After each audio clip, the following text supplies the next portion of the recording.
Бачите, він грав танки в дитинстві, бачите, і став танкістом. Ці кінські сили, 700 кінських, 800 кінських сил, є 1000 кінських сил, це дві. Коли воно все гарчить, цей шум, а ці постріли, емоції, адреналін просто в шквалі, просто більше вбити когось, просто русні. Мені хренче було приходити сюди. І тут тільки постріл, бум! Скільки це чух, немає, просто атом. Я на своєму паладіні, Красна площадь, один постріл в Кремлівські ворота і заїхати прямо на територію, там все повалити нахрен. Ви можете сказати, що там Герой України каже про Путіна. Передай привіт. За Вінницю, сука! Подожди. Уроди йобані! За Вінницю, підари! Перший постріл і все, в тебе просто отак все. Страх пропадає, емоції всі якісь пропадають, думки на полі бою, як правильно діяти тобі застосування. В тебе на певний час воно просто відключається все і просто все включається цей адреналін. Ти бачиш противника, бачиш ціль, куди тобі треба відкрити вогонь. І кажеш, Шева, гати. Підари, получайте! Огонь!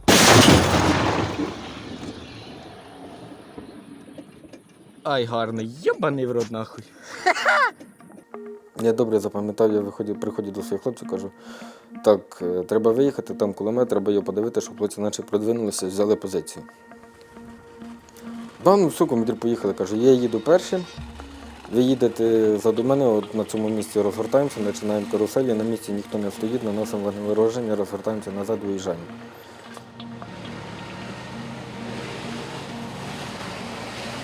Ну, ми розуміли, якщо ми їдемо подивити кулемет, значить по нас буде артилерія працювати.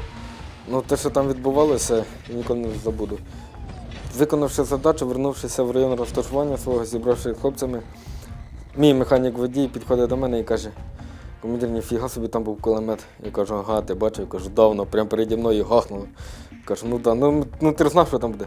Да, ну це ніхрена, каже, був не кулемет просто. Нас там гамсели просто як тільки могли. Слава Україні! Єбашим нахуй підарасів, блядь! Треки сила, блядь!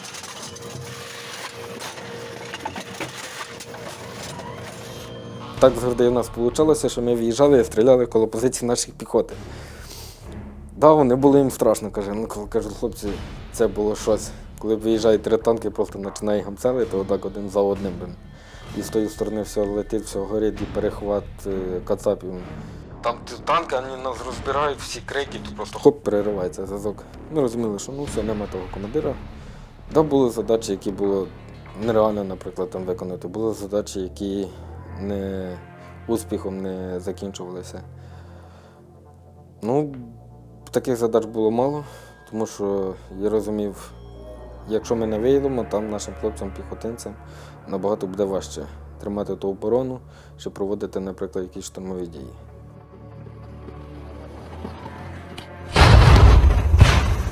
Мамо!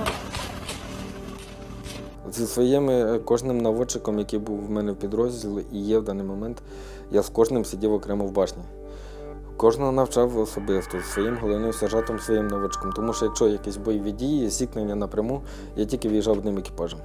Там всі стояла задача виїхати з тим. Це наші. Не наші, С-300. Це нормально, зараз ще одна може прилетити. С-300? Да.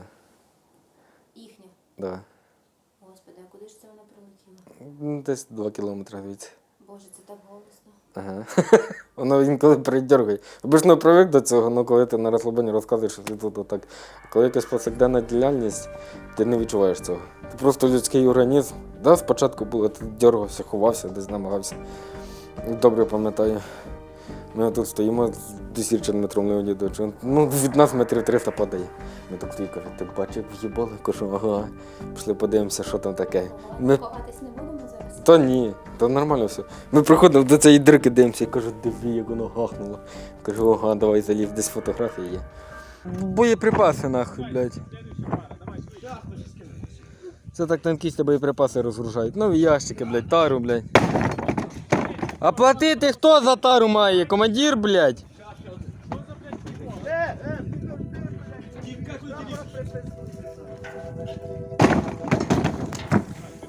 Розгрузка снаряду. Коли ти десь на розслабоні, десь, коли з відпустки, наприклад, хлопці приїжджають, вони просяться відпустку. Але коли він приїжджає з відпустки і заставити його безпосередньо виконати бойову задачу, виїхати напряму, це велика трудність для командира. Тому що він приїжджає додому, він відпочиває морально, він знаходиться коло своїх дружин, коло своїх дівчат, коло дітей, з батьками. І тобто, якщо він термін, наприклад, певний там, півроку перебуває на війні, можна сказати, це якийсь інстинкт і мета життя в нього втрачається. А коли він приїжджає з відпустки, він приїжджає і каже, блядь, командир, я трошки боюсь, я не ходжу. Ну от в тому сенс мислі, тому що в нього з'являються якісь цінності життєві. І тяжко. Потім проходить день, два, місяць, і знову воно так поступово людина привикає, і знову інстинкт самозбереження в людини пропадає, і вона виконує вже задачі, не обдумуючи, що стоїть. Він знає, що треба, і треба. У мене загинув в одному екіпажі командир танка-навідник. Це ще було 22 число, 13 березня, якщо я не помиляюсь, 22 рік точніше. І потім вже при звільненні Херсонщини в мене загинув теж також механік водій-навідник, командир танка. Його просто в зв'язку з тим, що я говорив з гордих хлопцям, відкритий люк.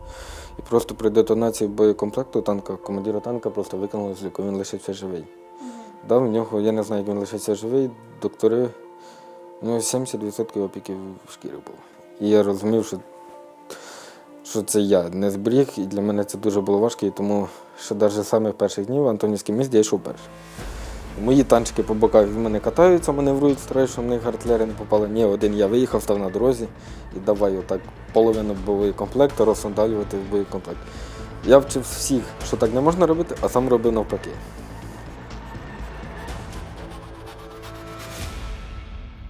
Коли на Херсонщині загинув навідник і механік, і просто тоді посадити було хлопців в танк, це місяць часу це було неможливо.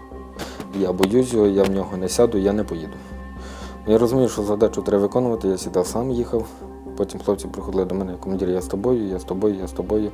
І так воно, можна сказати, вернулося на свою ланку. Броня, я пісня, разом, залпом, 330,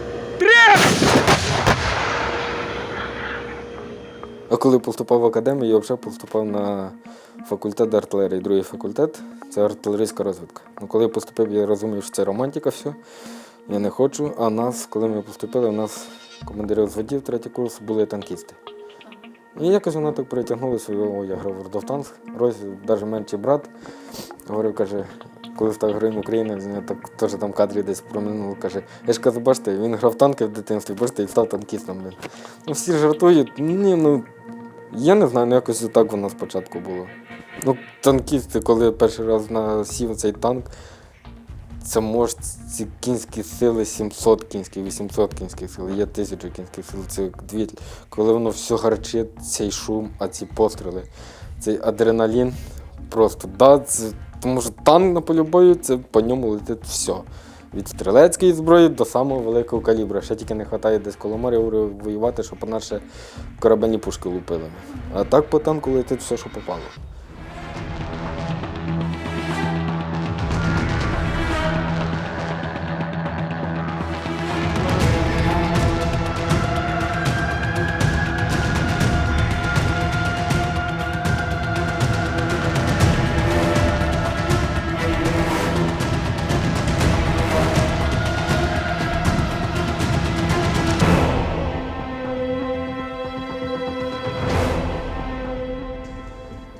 І от це не зупиняє? Ні. Не зупиняю, тому що танкісти – це маленька сім'я, це маленький колектив. Ти ж на поле бою не сам виїжджаєш. У мене завжди був принцип. У мене з мого роту, в мене ніколи один танчик не піде в бой. Нема місцевості, він стане один заду одним, отако підсунуться, пушки будуть так один напроти одного, але вони будуть двох лупити. Один на поле бою нікуди танк в мене не виходить. У мене завжди працювала або пара, або 3, або 4. А коли танк стріляє, що відчуваєш? Гордість. Ну як гордість.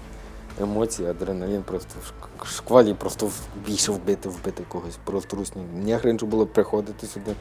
Нахрен ти сюди прийшов. Тебе сюди ніхто не просив.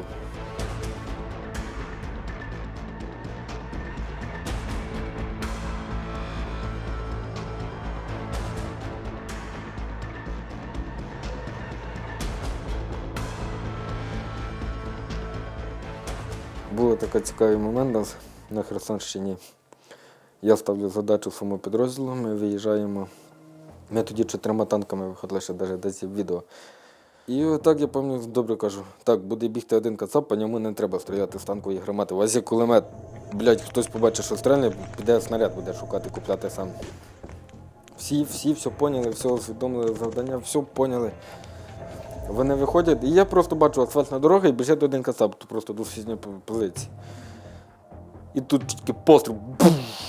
Тільки кацап, вчух, немає, ну просто атоми. Я виходжу на нього, кажу, могила, блядь, з матами кричу, я казав не стріляти по одному, у вас кулемет є. Навідник його виходить, бере радіостанцію, виходить, каже, командир, а в других там групка бігла. Я кажу, ну підемо після бою, подивимося. Тоді було знищено БМП, КАМАЗ, 2 танка противника ми підбили, які по мені просто случайно не попав під танчиком, можна сказати, так збоку. І в мене теж так було, по-тупому танчик стоїть противника отут, а я виїжджаю так на нього задом, тому що відкрити вогонь треба туди, мені треба з-під бугром так піднятися. І противник просто промахується, мене перед танком відкриває вогонь. Ніхто команди не давав, просто 2 танка заводиться, на швидкості вилітає і просто починає по цьому лупити. І він від'їхав на кілометр, він загорівся і він був згорений той танчик. Ну просто таке було бачення, тому що я знав, що хлопці підтримують мене. Україну, за рідну неньку, за нашу батьківщину. Слава Україні! Героям слава! Що? Героям слава! Це лучшие роботоміри. Самый лучший работа в мире.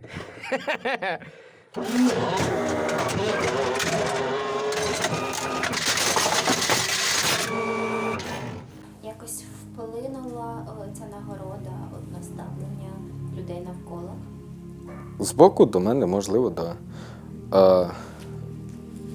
А мого підрозділу до мене ні, підйоби якісь дали. Шутки, жарти. Ну, щось таке до цього призводило. А от такого, да, були такі моменти, що хлопцям, можна сказати, гордість. У мене командир Герой України. Я вважаю, що героїчний такий вчинок я не зробив. Це міг зробити кожний командир танка, кожен, мабуть, командир батальйону якоїсь такої якості. Ні, може, хто був досвідчений і знав, яку він сраку може їхати, може, і не поїхав би. Для доньки іграшка з'явилася. Вона любить гратися тою зірочкою. Ходить, так надягає, ходить. Класно, мені подобається, коли вона так. Ну для чого? Правильно віддати своїм дітям, тому що батько це наставник для своїх дітей. У мене донька, і коли вона вдягається, вона ходить так красиво, підходить, бачив, мама, ти бачила, це татуся. І вона ходить. Для мене це радість піднімає. От і моральний стан підйому, це дружина з донькою є рідні.